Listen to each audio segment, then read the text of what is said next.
A few months ago, while strolling through our mall, I stumbled upon a brand new sealed Lumia 535. Call it fate or nostalgia, but I had to buy it. Unfortunately, the shop was closed that day, but my determination led me back a few days later. $55 later, my dream of using a Windows phone was finally coming true. In this third episode of our Flashback Tech series, let's talk about my experience of using a Windows phone in 2024. Let's kick things off with a brief look at the hardware. Launched in 2014, the Lumia 535 aimed to be a budget phone. In fact, it was the first Lumia phone to launch under the Microsoft brand instead of Nokia. Despite that, the build quality does not feel cheap. The matte finish on the back adds a touch of premium feel, and the design, though simple, holds a special place, especially in the era of giant smartphones. Although I would have loved to get one of its colorful siblings, since colorful Lumias have always been my favorite. But this black variant with matte finish is surprisingly good too. The 5-inch 720p display has a good color balance, though the view angles may remind you of the vintage smartphones. Cameras? They exist, producing mediocre photos and forgettable videos.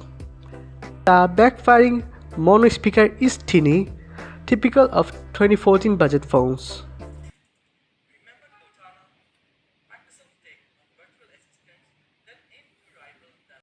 Charging speed? Brace yourself for the slowest 3 to 4 hours from dead to full. That's hardware in a nutshell. Now, onto the star of the show, the software. Originally running Windows Phone 8.1, I managed to upgrade it to Windows Mobile 10. This update, however, made the Snapdragon 200 chip a tad sluggish. Some apps take a little bit to load than it used to. Now let me present you with my experience with Windows Phone OS. The user interface, in one word, is gorgeous. Even after almost 9 years, the design feels surprisingly not outdated thanks to the lingering influence of Windows 10. The home screen layout is unique, and the theming system with the accent colors changing the entire vibe adds a personal touch. Live tiles bring dynamism, and the animations make the interface lively. The Windows Phone design isn't just about aesthetics. It nails functionality, especially one-hand use. Most UI elements are within easy reach. The Edge browser of Windows Phone is hands down the best designed mobile browser I have ever seen. First up, every important options including the address bar and tab switcher are at the bottom. This makes it ergonomic to navigate the browser. Not only that, the back or forward of web pages is just a matter of swiping from left or right respectively. Isn't it intuitive? The keyboard is hands down one of the best. The keys are pretty well spaced and proper sized. It was very comfortable to type on. I find myself doing less typos. Now moving on, the app situation in Microsoft Store is a bit of a downer. It features only a handful of apps, and some are straight up incompatible due to the phone's 32-bit processor. Social media apps does not work at all. The Facebook icon of the start screen leads to an outdated web page in Edge. Twitter and Instagram, no luck there. YouTube lacks its own app but works in the browser. Long video playback though tends to heat up the device, typical for that era.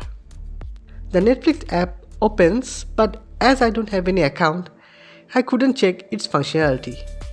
Built-in map works, and you can even use Google Maps in the browser.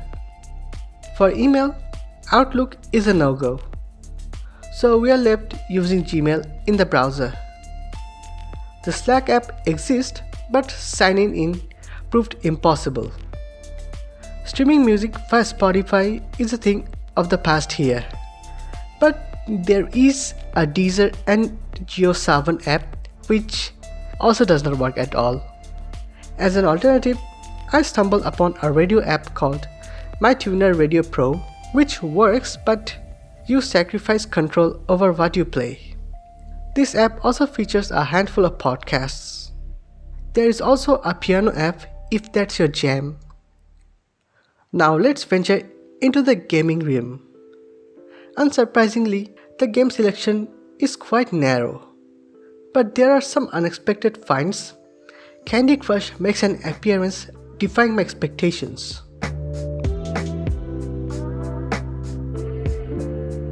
In addition to the Sugary Delight, I explored 3 other games. The first one, World of Cube Survival Craft, is basically a ripoff of Minecraft.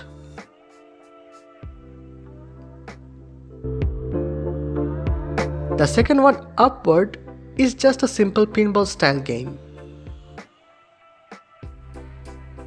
Lastly, I dabbed in Galactic Rush, a game reminiscent of Super Mario but with a space theme.